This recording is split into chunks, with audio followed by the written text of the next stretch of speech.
Unbelievable. This man actually invented a generator with a bearing and 2 syringes. He lit up light bulbs with these and even tried to make a second sun out of it. Is this a fool's errand? All I can say after seeing the end of the video is that this man is amazing. The man first purchased a bearing online, and due to limited funds, used bearings are much cheaper than new ones. Next, he traces the outline of the bearing on a board and draws the imaginary shape of the bracket with it in the center. A saw blade was used to cut out the bracket along the red line, and then the bearing was gently hammered into the groove of the bracket. The workmanship could be described as very fine. The next step was to make a shaft from bamboo that matched the bore of the bearing, and you can see that the shaft is completely handmade. Next, a rivet shape was machined. The man glued the bracket with the bearing to another board and mounted a small motor on the bearing in reverse. Because he wasn't using electricity to drive the motor, he wanted the motor to generate electricity in reverse to light a light bulb.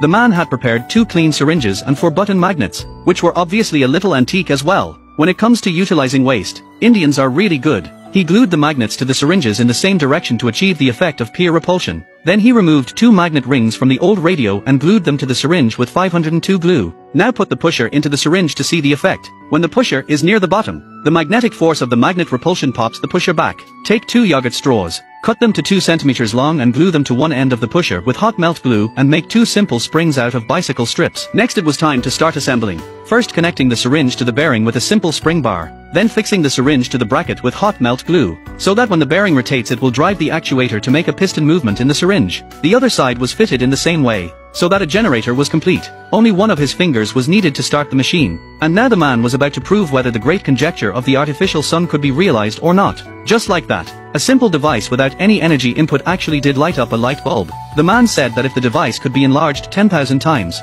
it could light up its city 24 hours a day, and if it was enlarged 1 billion times, it could create a second sun. What do you think about the little brother's great solar dream?